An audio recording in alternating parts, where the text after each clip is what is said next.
भरत और लक्ष्मण के पुत्रों को राज्य।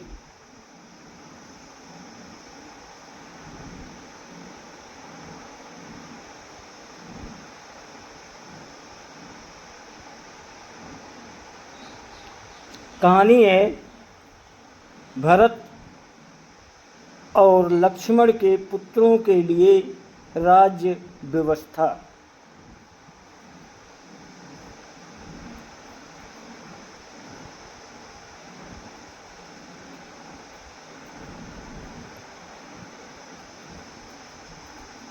यज्ञ की समाप्ति पर सुग्रीव, विभीषण आदि सहित राजाओं तथा ऋषि मुनियों एवं निमंत्रित जनों को अयोध्या पति राम ने सब प्रकार से संतुष्ट कर विदा किया। इसके पश्चात उन्होंने राजकाज में मन लगाया।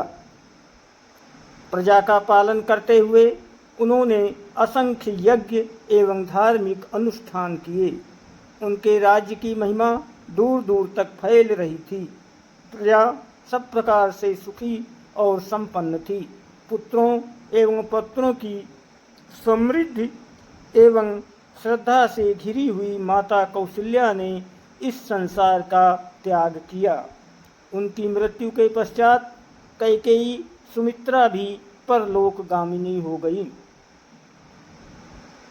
भरत के पुत्र तक्ष और पुष्कल जब बड़े हुए तो कैकेयी नरेश तथा भरत के मामा युधाजित ने श्री राम के पास संदेश भेजा कि सिंधु नदी के दोनों तटों पर गंधर्व देश बसा हुआ है। उस प्रदेश में गंधर्वराज शैलूष अपने 3 करोड़ महापराक्रमी गंधर्वों के साथ राज्य करते हैं।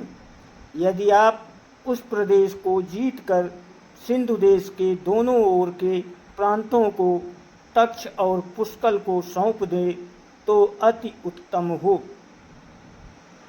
कैकेयी नरेश की आज्ञा को सिरोधार्य कर श्री राम ने भरत को गंधर्व देश पर आक्रमण का आदेश दिया। कैकेयी नरेश युधाजित भी अपनी सेना लेकर भरत के साथ आ मिले। दोनों सेनाओं ने मिलकर गंधर्वों की राजधानी पर धावा बोल दिया।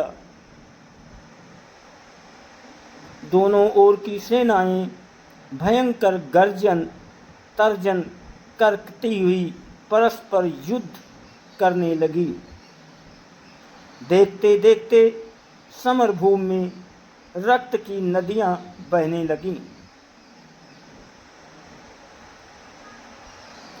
सैनिकों के रुंड मुंड उस शोणित सरिता में जल जंतुओं की भांति बहते दिखाई देने लगे।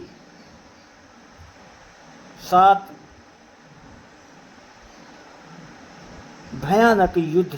दिनों तक भयानक युद्ध चलता रहा। अंतिम दिन वीर भरत ने योग करके गंधर्व सेना का सर्वनाश कर दिया। इस प्रकार गंधर्वों को परास्त कर भरत ने 2 सुंदर नगरों की स्थापना की। एक का नाम तक्षशिला रखा और तक्ष को वहाँ का राजा बनाया। दूसरे का नाम पुष्कलावत रखकर उसको पुष्कल को सौंप दिया। नए अधिपतियों के शासन में दोनों नगरों ने अभूतपूर्व उन्नति की। 5 वर्ष पश्चात भरत अयोध्या लौट आए। इसके पश्चात श्री रामचंद्र ने भरत के पुत्र और लक्ष्मण के पुत्र अंगद के लिए कामरूप में और चंद्रकांत को चंद्रकांत नगर का निर्माण किया और उन्हें वहाँ का राजा बनाया। राजकाज की समुचित व्यवस्था करने के लिए उन्होंने अंगद के साथ लक्ष्मण को और चंद्रकांत के साथ भरत को भेजा, जो 1 वर्ष तक वहाँ पर समुचित प्रबंध करके अयोध्या लौट आए। दोस्तों, वीडियो को लाइक और सब्सक्राइब जरूर करें। आपकी बहुत मेहरबानी होगी। आप सभी को बहुत बहुत धन्यवाद और कोटि कोटि प्रणाम।